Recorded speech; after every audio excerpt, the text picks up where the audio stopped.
Šiaulių dramos teatre įvyko 2024 metų sezono Lietuvos čempionės Šiaulių Gintros komandos pristatymas. Šiais metais Gintra žymi 25 metų sukaktį. Per šį laikotarpį pasiekta daug pergalių. Šiam sezonui mes iš tikrųjų pradedam ne tik tais A lygos čempionatą Lietuvos, bet ir su savo jaunimo komanda, su B komanda, su dubleriais. Startuojam ir pirmos lygos čempionate. Mes šiais metais jau 3 metai kaip gyvuoja mūsų futbolo akademija, kur mūsų mergaitės, bendradarbiaujant su Mažeikių Triumfo klubu, laimėjo Lietuvos čempionių titulą.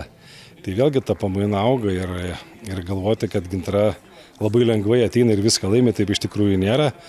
Tai yra didžiulis darbas, kaip ir sakau, ir auginti jaunąją kartą ir dabar tas mūsų jaunimas. Labai dėkingi esam Šiaulių sporto gimnazijai, kurioje tikrai gali mokytis jaunos merginos ir sportuoti.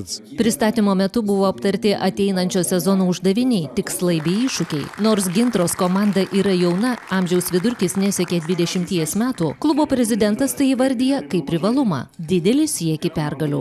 Lietuvių pagrindas išliko tas pats, dasipildė keletas jaunų žaidėjų. O legionierės visos yra naujos, bet komanda jauna, komandos vidurkis 20 metų, tai kaip ir sakom, tai komandos modelis į ateitį, kuri turėtų suspindėti už porą 3 metų, bet kaip matėm čempionų lygoj ir už Barceloną žaidžia 16-17 metų aikštėje, tai gal ir mes nebijom, norim pasitikėti jaunom merginom. O kad jauna komanda, tai čia turbūt galbūt yra ir privalumų, tai pergalių troškimas, tai noras parodyti save. Savivaldybės Lietuvos futbolo federacijos atstovai džiaugiasi klubo Gintra sėkmės istorija ir kad apskritai toks klubas gyvuoja.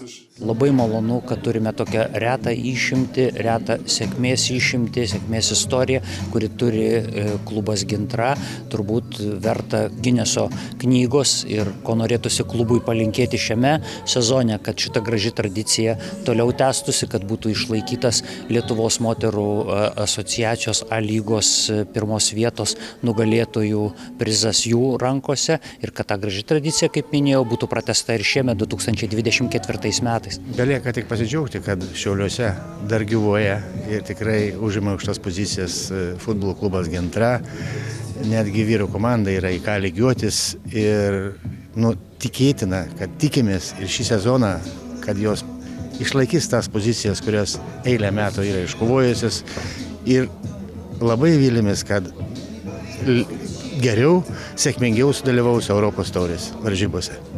Futbolininkė Tereza, sportuojanti nuo 14 metų, savo komandą vertina labai gerai. Visos merginos stengiasi ir ruošiasi naujam sezonui.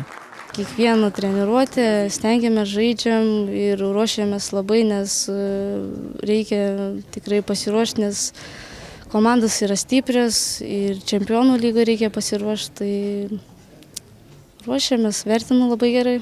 Gintros klubo norai ir siekiai dideli, belieka palinkėti jų įgyvendinimu. Sezono be traumų ir didelės sėkmės. O jai prišaukti padeda komandos mini ritualas ir viena kitos bei trenerio žiūrovų palaikymas. Ir norim laimėti ir A lygą, laimėti Baltijos taurę, išeiti į kitą čempionų lygos etapą. Tai A komandai uždavinys, B komandai jaunimui uždavinys įsitvirtinti pirmoji lygoje, patekti į 8-tuką. Tai toks turbūt tikslas ir aišku, auginti jaunimą, kad kuo greičiau, kuo daugiau jo turėtumėm, kad jos vis papildytų mūsų gretas.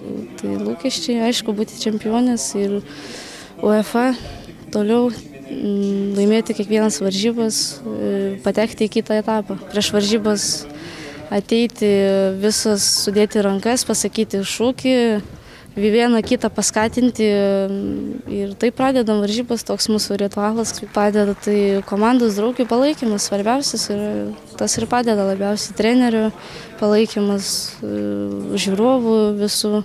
Šių metų moterų A lygos sezoną gintrietės pradeda namuose. Jau rytoj kovo 16 dieną 17 val. Sezono atidarymo rungtynėse Gintra stos į kovą prieš lygos debiutantę Vilniaus rajono Transives. Atvykime palaikyti geltonai juodas.